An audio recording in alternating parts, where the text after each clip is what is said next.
jangan bilang ideologiku adalah Pancasila. Itu mencerminkan bahwa dasar kita bernegara itu ada 5. Sebutkanlah, diuraikanlah satu-satu. Nasionalisme, internasionalisme. Internasionalisme dia bilang bahwa internasionalisme itu. Tapi kalau misalkan memang ada penafsiran lain mungkin dari seorang tokoh atau mungkin tiba-tiba ada ilmuwan yang mencoba untuk sejarawan yang menggali lagi Pancasila lebih dalam. Iya, itu mispersepsi dan akses orang terhadap pengetahuan hukumnya nggak sama kan ternyata. Jangan lupa pembukaan konstitusionalis itu juga ada Pancasila.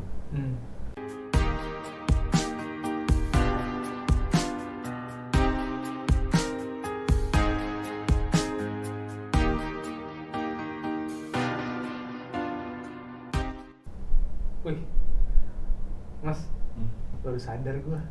Ngapain? Besok. Kalau gue ganteng. Saja, itu Mas saya juga. Kita berdua. Mas, ini baru sadar. Apaan? Tadi itu kan gue mau jadwalin meeting sama klien. Tapi baru sadar kalau besok itu ternyata tanggal merah. 1 Juni, Hari Pancasila. Sejak kapan tanggal merah? Ih, Pancasila di kalender saya kulihat tanggal merah ya. Hari libur Pancasila, hari libur nasional. Wah. Agak, ya sebagian orang upacara sih. Upacara, iya. Kita nggak ada upacara besok. Kan memperingati yang begitu nggak harus dengan upacara. Kita ini aja, ikut upacaranya lewat TV. Ya, kita, yang paling penting tuh menurut gua bukan soal upacara. Menghayati. Tapi memahami. Oh iya. Memahami, ya kan? Sebelum menghayati, memahami dulu Pancasila, baru kita bisa kemudian menghayati Pancasila. Iya nih, jadi besok tuh Hari Pancasila, tapi kalau nggak salah tuh Hari Pancasila ini baru-baru ini sih Mas, kalau nggak salah ya, baru-baru ini baru 2-3 tahun lah itu ditetapkan jadi Hari Libur Nasional, 1 Juni. Ya. Tapi sebenarnya 1 Juni itu kalau nggak salah ya Mas, dari pelajaran-pelajaran sejarah nih, dulu waktu aku sekolah, kalau Pancasila itu kan sebenarnya ada yang merumuskan itu kan 3 orang kalau nggak salah, Soekarno, terus ada 2 tokoh lainnya. Nah itu 1 Juni itu kalau nggak salah lagi itu diambil dari ketika Soekarno itu mempidatokan usulannya terhadap butir-butir Pancasila. Nah, Mas Anggara tahu? Sila Pancasila kali. Sila Pancasila, butir-butir lagi. Itu kayak Orde Baru aja. Butir-butir P4. Oh, masih dapat P4 tuh kagak? Nggak ada. Iya, aku PKN namanya, PPKN. Bukan, dulu zaman gue tuh, ya gue hidup di masa Orde Baru ya. Jadi saya masuk SMP ada penataran P4, SMA ada penataran P4, masuk kuliah. P4 tuh P4. Pedoman penghayatan pengamalan Pancasila lah. Oh, iya. Gitu lah. Isinya 36 butir Pancasila versinya Orde Baru. Oh, gitu. Tafsir terhadap Pancasila versinya Orde Baru. Pemerintahan saat itu ya? Ya, sampai masuk kuliah tuh masih ada penataran P4. Berapa jam. Terakhir tuh gue lupa sih. Paling lama waktu kuliah. 30 jam. Wah, lumayan ya? Lumayan. Dengerin orang ngomong. Tentang Pancasila. Oke. Nah, itu waktu... Tapi gini, sebetulnya yang merumuskan Pancasila itu cuma 1 orang. Jadi kalau, ya ini kalau bergantung sih buku apa yang lo baca ya. Jadi kalau buku terbitan Seknek ya, Sekretariat Negara, seingat gue yang warnanya hitam, itu memang ada seolah-olah orang yang merumuskan Pancasila sebelum Bung Karno. Tapi sebetulnya nggak ada, karena yang merumuskan Pancasila itu memang Bung Karno, dan itu dikonfirmasi oleh Bung Hatta. Oh, oke. Gitu. Gua nggak tahu sih kenapa terus jadi 3 gitu ya. Narasinya kenapa ada terbitan yang ya bisa, karena itu diterbitkan masa Orde Baru ya. Jadi ada upaya, istilah politiknya desukarnoisasi. Jadi supaya Bung Karno itu tidak seolah-olah bukan bagian dari sejarah kita lah, kira-kira. Jadi ditaruhlah ada tulisan, ada pembicara awal, stok ini juga tokoh hukum. Tokoh ya, kalau nggak salah tokoh juga ada. Sebelum Bung Karno itu ada 2 tokoh yang mengemukakan kalau nggak salah, kalau dulu Ya, belajar itu seperti kalau itu. itu di versi Seknek. Versi Seknek. Ya, versi Seknek. Lu harus baca ada versi-versi yang lain. Tapi sebetulnya memang kalau dari versi-versi lain itu yang mengemukakan sila-sila dari Pancasila itu adalah Bung Karno. Itu di 1 Juni. 1 Juni. Makanya ada pidato lahirnya Pancasila. Ya, walaupun itu belakangan ya judulnya lahirnya Pancasila ya, tapi saat itu Bung Karno merespon permintaan Ketua BPUPKI Indonesia Merdeka itu nanti dasarnya apa? Nah, pertanyaan Ketua BPUPKI pada saat itu. Terus kemudian Bung Karno merespon Indonesia Merdeka itu dasarnya adalah Pancasila.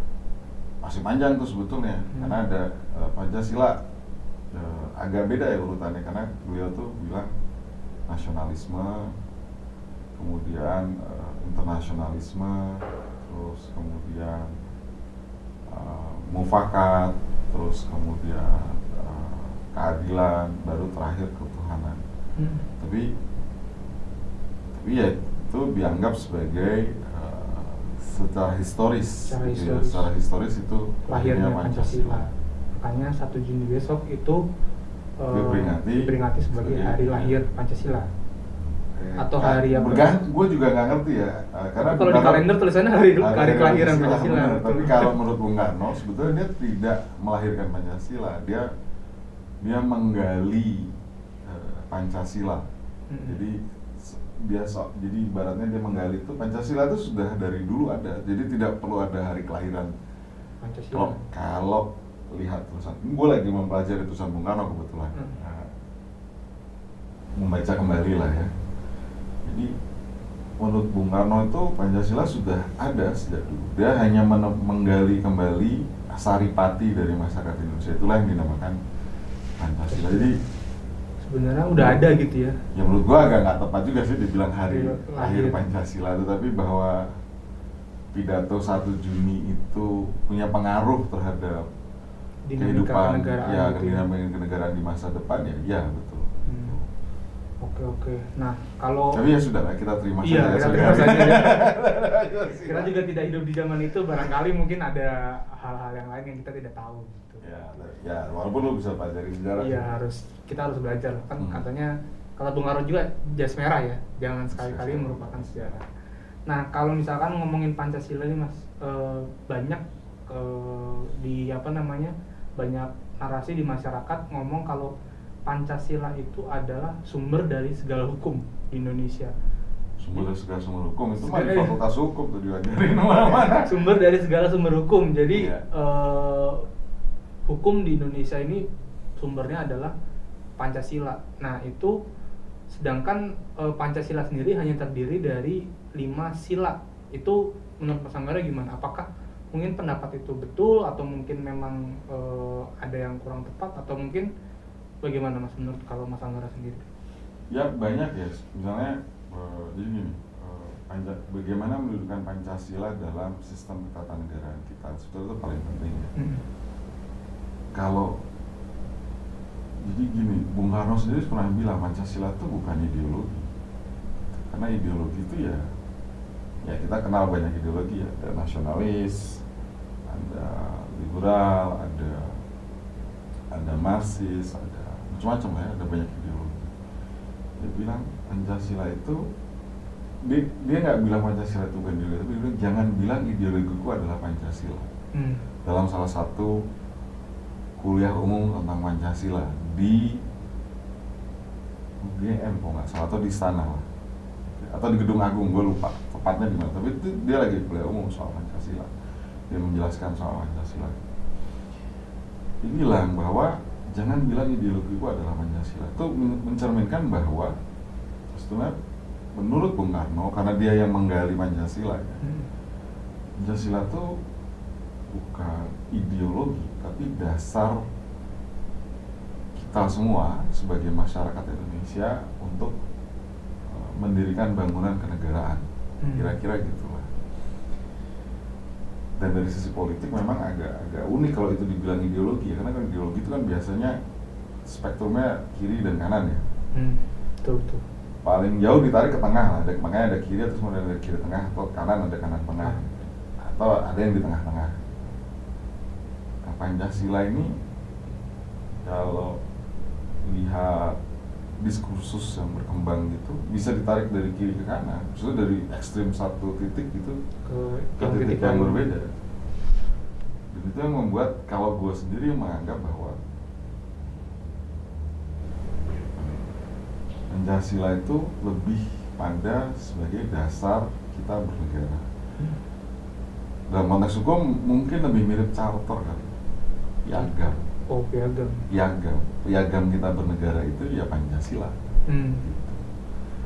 Tapi kalau sumber dari segala sumber hukum. Nah itu juga menurut gue nggak tepat, karena sebetulnya kalau kita setuju dengan konstitusionalisme ya, atau negara berdasarkan konstitusi, negara berdasar hukum, ya makanya sumber dari segala sumber hukum itu harusnya ya Undang-Undang Dasar 45. Oh, oke.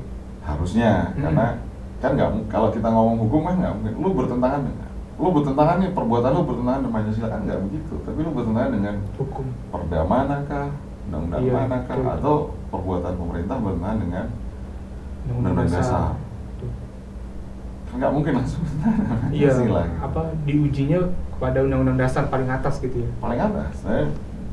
Ya kalau menurut gue tuh ya kalau ya jadi kan gue nggak tahu sekarang ya, misalnya dulu pada masa Orde Baru Pancasila. Jadi kalau lu ngomong Pancasila itu sebenarnya Bung Karno dalam pidato 1 Juni dia ngomong gini, dasar kita bernegara itu ada 5, sebutkanlah, diuraikanlah satu-satu. Nasionalisme, internasionalisme dia bilang bahwa nasionalisme itu tidak bisa hidup tidak mungkin dia hidup kalau tidak dalam taman sarinya internasionalisme. Jadi nasionalisme maksudnya gimana? Nasionalisme itu dia baru akan dinamis kalau dia diliputi oleh semangat kemanusiaan. Karena nasionalisme yang tidak diliputi semangat kemanusiaan itu ya akhirnya superioritas ras, misalnya terjadi dengan politik apartheid di Afrika Selatan, atau misalnya yang di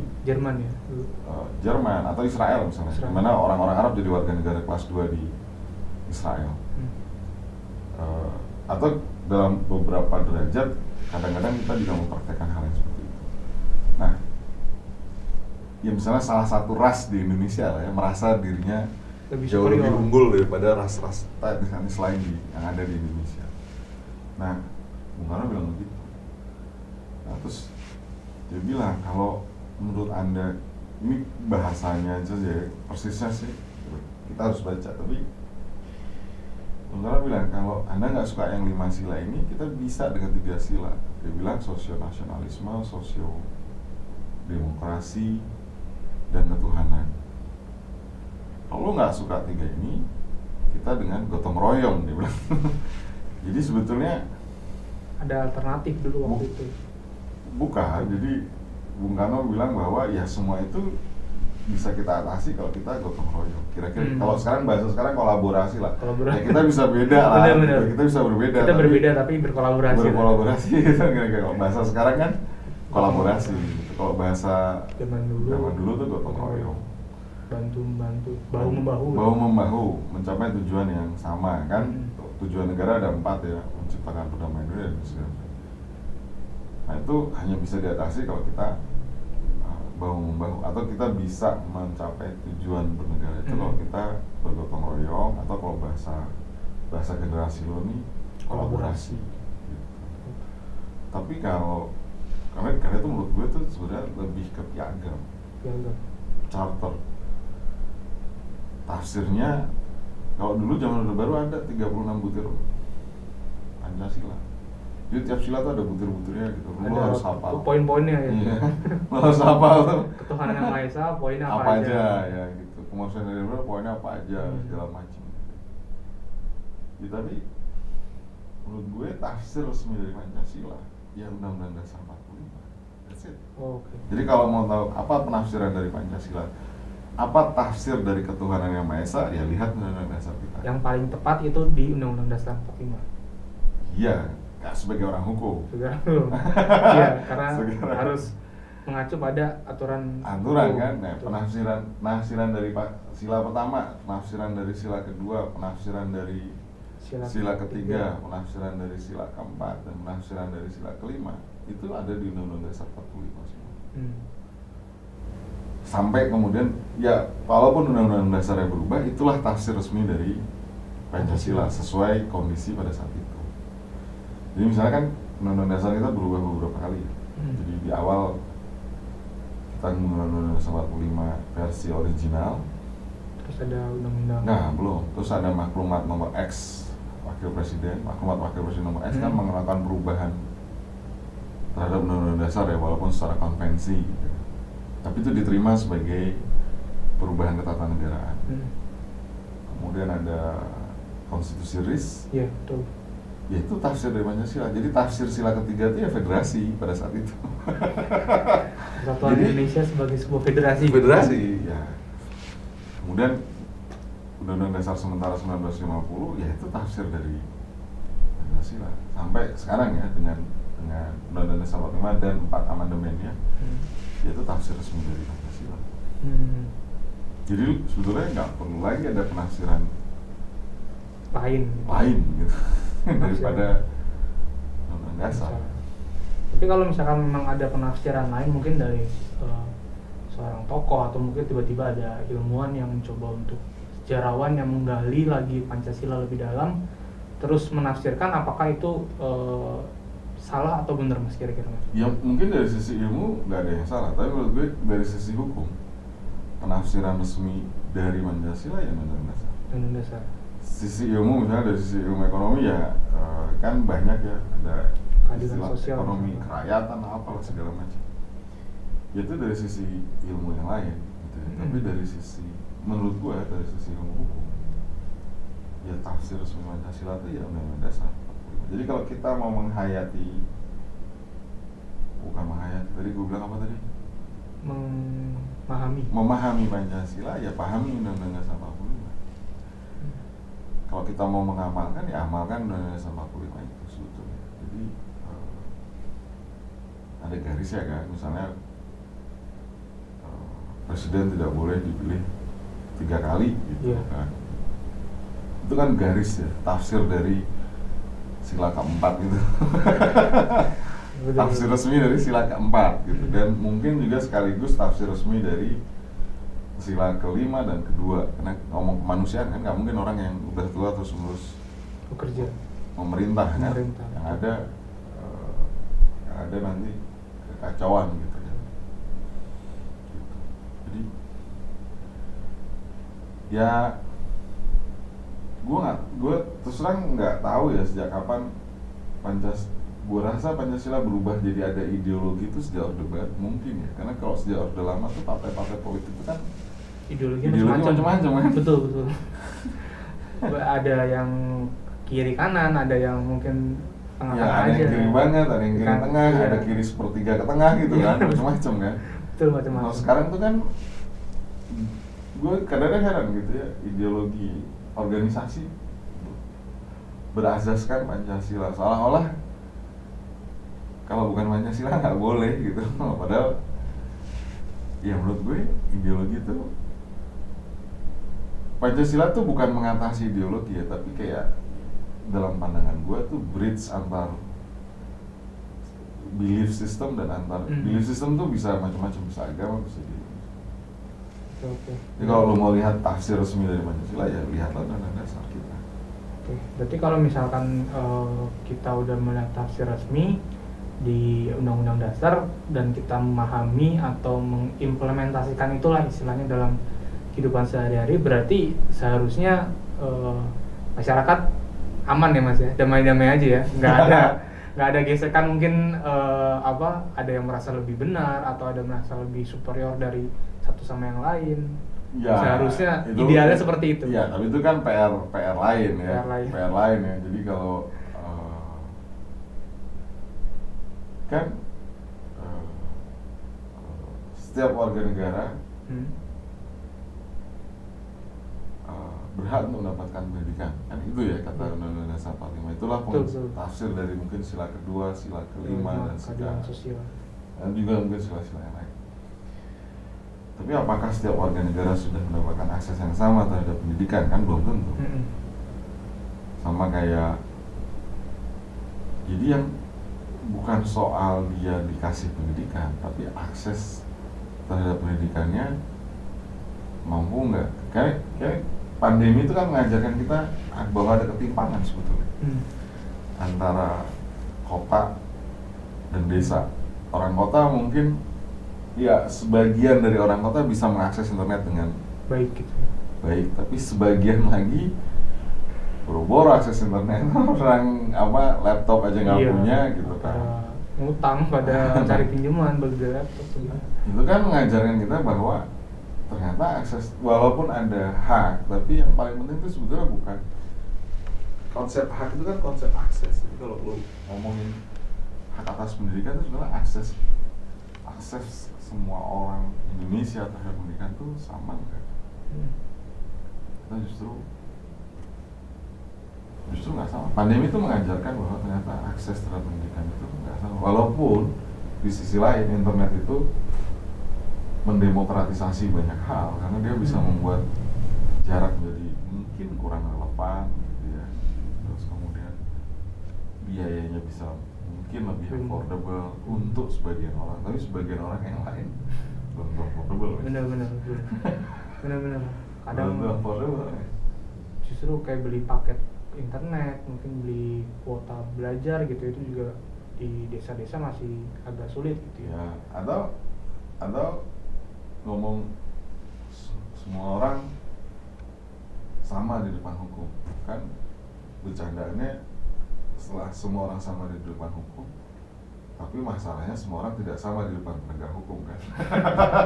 Di depan hukumnya aturannya sama, tapi di depan penegak hukum kadang berbeda. Kan persoalannya bukan soal orang itu sama atau enggak, karena menurut gua orang itu nggak sama, karena lu kalau presiden lewat di jalan raya, ya lu pasti dikasih privilege masuk ke jalan raya. Itu hal biasa aja gitu. Tapi bukan soal sama di depan hukum, tapi punya akses yang sama nggak ke hukum. Misalnya kalau ya beberapa waktu yang lalu ya ada riset yang bilang bahwa banyak terdakwa yang terancam hukuman mati itu ternyata nggak dapat advokat yang punya kualifikasi mampu membela perkara-perkara hukuman mati ya. Itu berarti aksesnya nggak sama. Iya. Akses maling sama akses koruptor terhadap hukum itu nggak sama. Padahal itu yang harus sama gitu. Jadi itu masih PR lain. PR lain dari implementasi Pancasila. Implementasi Undang-Undang Dasar 45 ya. Implementasi Pancasila itu Undang-Undang Dasar 45. PR-nya adalah ya kondisi-kondisi sekarang. Ya, implementasi dan Undang-Undang Dasar 45. Itu yang menurut gue daripada ya gue tidak menentang dengan segala macam upacara baik-baik aja upacara itu, tapi ada tantangan yang lebih besar yang dihadapi oleh bangsa ini terkait bagaimana tadi mencapai tujuan-tujuan bernegara itu. Kenapa kita membentuk negara ini kan sebetulnya untuk mencapai tujuan bersama. Untuk mencapai tujuan bersama. Tujuan bersamanya itulah dirumuskan dalam Undang-Undang Dasar. Caranya begini loh. Jadi turunkan lagi ke peraturan-peraturan yang ada. Segala macam peraturan pemerintah, perda dan lain sebagainya. Itu kan itu dari sisi hukum ya. Kalau tanya tuh boleh nggak orang? Ya mungkin aja boleh. Tapi menurut gue tafsir resmi, otentik secara hukum. Ya secara hukum. Dari Pancasila ya Undang-Undang Dasar 45. Betul. Jadi kalau lu mau mempelajari Pancasila ya lihatlah Undang-Undang Dasar 45. Ya kita coba kulik-kulik gali kata per kata gitu ya, pahami kata per kata, titik koma lah. Ya nggak juga kan, atau orang ada namanya living constitution ya. Betul. Walaupun dalam living constitution itu mungkin harus gue diletakkan dalam konteks ya, karena menurut gue living constitution itu bukan berarti penafsirannya juga bisa terlampau sering berubah gitu ya. Jadi adalah salah satu guru besar hukum bilang bahwa penafsiran itu the art of the law. Menurut gue enggak. Kalau hukum itu bisa ditafsirkan terlampau luas ya, itu sama saja tidak berhukum. Iya. Tiap orang bisa pemahamannya beda-beda. Nah, itu bahaya karena itu yang namanya karet gitu. Aturan karet itu karena lu bisa menafsirkan hukum itu secara bebas. Iya, betul. Tiap orang yang baca mengartikannya berbeda. Padahal itu nggak boleh gitu. Jadi hukum tuh ya harus memenuhi lex serta, lex stricta, lex scripta gitu ya. Dia harus jelas, terang, nggak boleh tafsirkan lain seperti yang dimaksudkan ketika saat membentuk hukum. Jadi nggak ada dulu gue lupa ada guru besar sekarang jadi pejabat ya, the art of law gitu loh. Interpretasi itu penafsiran, seni menafsirkan kira-kira. Nggak boleh, bahaya kalau berbeda penafsirannya terlampau bebas. Dia harus sempit bahwa ada kemungkinan ada penafsiran lain ya mungkin saja, tapi dia harus dipastikan sekecil mungkin orang bisa menafsirkan berbeda. Jangan sampai maksudnya A jadi B atau C dan lain-lain. Ya kan? Kemarin tuh teman gue sempat nanya ini, nggak lihat nih daftaran Aki lah, daftaran merek. Orang lain mah butuh 3-6 bulan, 1 tahun supaya mereknya terdaftar. Ini ada 1 orang gitu kemarin daftar, hari ini terdaftar. Kok bisa? Gue nggak pernah sebut ya. Itu menunjukkan aksesnya nggak sama, men. Ada akses ini jalannya. Nah, jadi semua orang itu tidak sama, itu sudahlah. Gak usah bermimpi soal semua orang sama depan hukum. Tapi aksesnya seharusnya sama. Lu mau pejabat tinggi kah, dirimu mau dosen kah, orang biasa, ya kalau pendaftaran Haki merek itu 1 tahun ya 1 tahun semua orang. Mau itu presiden mendaftarkan merek punyanya misalkan, atau anak pejabat 1 tahun. Ya maksimum 1 tahun ya, tapi kan bisa kira-kira perkiraan waktunya ya kan? secara logika normal lah ya bisa. Ya secara statistik lu bisa hitung ya, begitu ada deviasi kan pertanyaan siapakah yang mendaftarkan. Tapi itu kejadian, jadi kok bisa daftar within 24 hours hari Rabu beres Kamis terdaftar keluar SK-nya. Tapi itu menunjukkan ya gitu, artinya apa, setiap orang bersamaan. Pasal 27 kan segala warga negara bersamaan kedudukannya depan hukum dan pemerintahan. Itu maksudnya bukan sama orang itu sama depan hukum, enggak, karena lu pasti beda.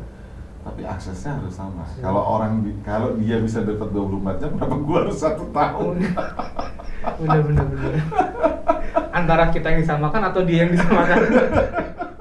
Kayaknya itu pilihan ya kan? Bener. Pilihannya itu. Ya jangan, maksud gue ya jangan gitu amat lah. Kan bisa juga di jeda 3 bulan, 4 bulan 24 jam. Itu 1 hari dengan 1 tahun. Itu yang 1 tahun kadang belum beres, daftar sehari udah beres deh. Kalau kan ada dalam ini ya, dalam publikasi lah apa segala macam, terakhir kan terdaftar status merek itu bisa 24 jam. Mantap. Ya berarti memang masih banyak PR gitu ya, implementasi dari memahami Pancasila itu kita masih ya, tapi gini lah, berprasangka baik lah. Mungkin saja daftarnya udah lama tapi masuk ke sistemnya baru kemarin. Bisa. Baru terbaca sistem gitu. Iya, sistem dapat tahu ya. Jangan dikit-dikit berprasangka buruk. Gak boleh susun. Baru lebaran gak boleh susun. Gitu. Ya kan, ya itu PR-nya masih banyak sih buat kita semua ya. Jadi untuk memahami, mengimplementasikan, kita lihat lagi di Undang-Undang Dasar itu juga masih banyak proses yang kita harus lakukan. Iya, bahkan hal yang paling sederhana ya, gue join di grup, salah satu grup Telegram ya. Apa sih untungnya kita badan usaha itu berbadan hukum dan tidak? Itu perbandingannya, ya gue berbadan hukum, kewajiban gue malah banyak. Kalau nggak berbadan hukum malah gak banyak, kan bukan itu juga. Berarti kan ada yang salah, mispersepsi gitu. ya itu mispersepsi dan akses orang terhadap pengetahuan hukumnya nggak sama kan ternyata. Betul. Ya kalau lu masih kelas mikro kuadrat pangkat 3 gitu kan. Mikro yang lebih mikro. Mikro ya mungkin aja lu nggak perlu badan hukum, tapi begitu ada transaksi yang lebih besar gitu ya you have to consider gitu ya, karena itu kan bagian dari mitigasi resiko, bagian dari memudahkan bisnis lo dapat trust, memudahkan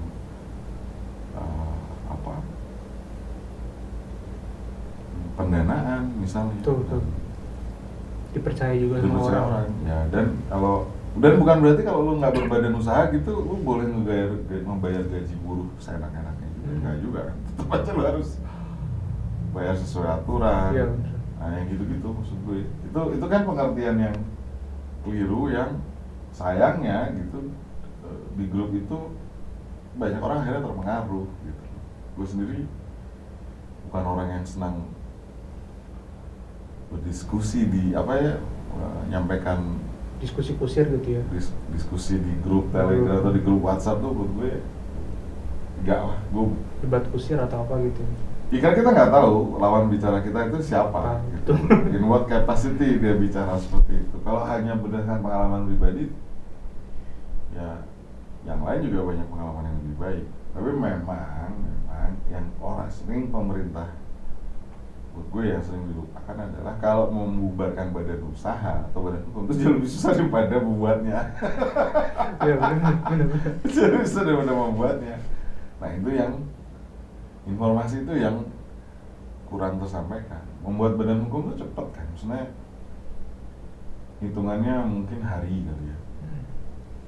Dulu mau bikin yayasan, mau bikin kumpulan, mau bikin PT, mungkin hitungannya bulanan. Sekarang hitungannya kan hari, sangat cepat. Tapi mengubarkannya masih hitungan tahunan. Benar. Ini tuh, ya itu satu. Jadi intinya menurut gue, ya kalau mau lihat tafsir resmi dari Pancasila, ya lihatlah Undang-Undang Dasar 45. Karena itu tafsir otentik yang disetujui oleh secara teoritik ya, disetujui oleh seluruh rakyat Indonesia melalui wakil-wakilnya di MPR pada saat itu. Ya, maksud gue Undang-Undang Dasar setelah perubahan ya, disetujui sebagai landasan kita atau rel kita dalam bernegara. Pancasila itu kan menurut gue landscape, environment. Iya betul. Lebih luas lah ya, semakin mengerucut itu di Undang-Undang Dasar 45 ya, lihat di situ gitu.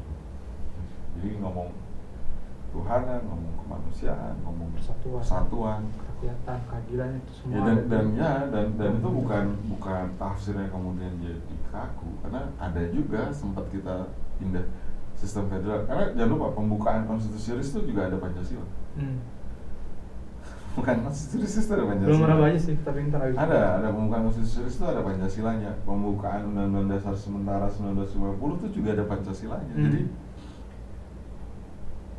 persatuan Indonesia itu ya walaupun Undang-Undang Dasar sekarang melarang perubahan bentuk negara ya, tapi in that sense misalnya dari secara historically speaking itu persatuan Indonesia itu tidak pernah bentuk yang mati, malah dinamis.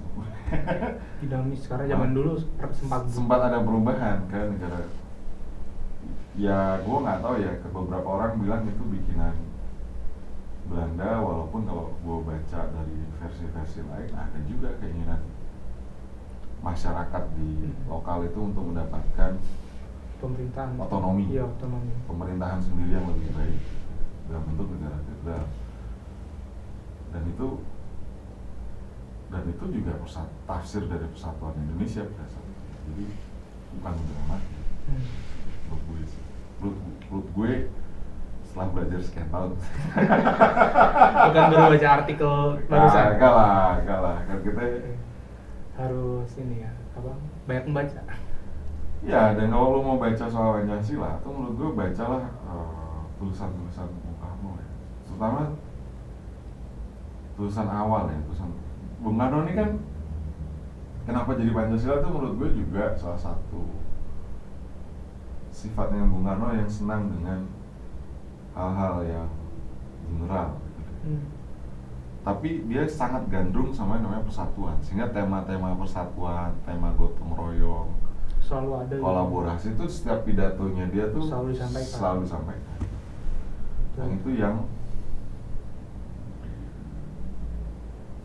gue nggak tahu sih sekarang apakah ada orang yang seperti beliau ya selalu bicara soal persatuan. Bukan dia nggak ngomong persatuan sebetulnya. Gotong royong ya. Jadi gotong royong itu yang akan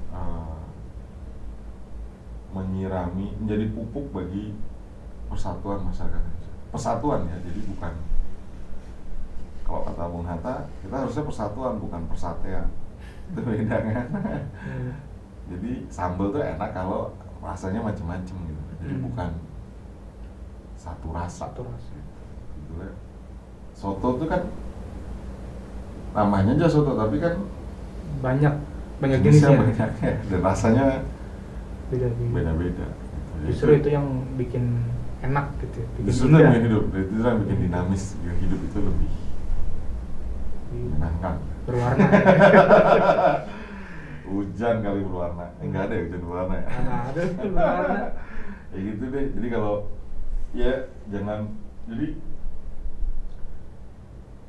ya tapi itu bukan pikiran dominan ya, lebih banyak pikiran dominan yang seperti yang lo sampaikan di Fakultas Hukum itu selalu doktrin atau jargonnya itu sumber dari segala sumber hukum itu ya Pancasila, sumber dari segala sumber hukum itu ya Undang-Undang Dasar 45. Namun juga hukum, walaupun hukum itu tidak semua harus tertulis ya, tapi hukum yang paling utama itu adalah hukum tertulis, setidaknya untuk Indonesia. Apa-apa mengacunya ke hukum tertulis ya. Hukum tertulis itu Undang-Undang Dasar 45, kecuali kita mau mengacu ke ikran gimana, menguji undang-undang terhadap Pancasila kan nggak mungkin, pasti terhadap Undang-Undang Dasar. Iya benar. Belum pernah sih dengar ada yang menguji Pancasila. Ya mungkin aja ada, kita nggak pernah tahu aja. Tapi menurut gue ya menguji sesuatu hukum itu dengan lex posterior derogat legis inferior kan, hukum yang lebih tinggi mengalahkan hukum yang lebih rendah. Menurut hukum itu, hukum yang paling tinggi itu ya Undang-Undang Dasar 45. Tata hukum kita Undang-Undang Dasar 45. Karena itu makanya kita menyebut diri kita sebagai negara yang berpaham pada konstitusionalisme, berdasar pada konstitusi. Di Pancasila kedudukannya ya sebagai nilai jati diri aja gitu ya, atau nilai bermasyarakat. Dasar bermasyarakat. Gue nggak tahu ya menempatkan yang tapi kira-kira kalau dalam konteks hukum gue lebih senang menyebutnya S charter. Piagam kita bernegara. Kita bernegara tuh nilai yang mengikat kita ini loh. Nah, tapi kalau mau penjabaran dari nilai yang mengikat itu ya Undang-Undang Dasar. Sekali lagi Undang-Undang Dasar 1945. Itulah tafsir resmi dalam TNB.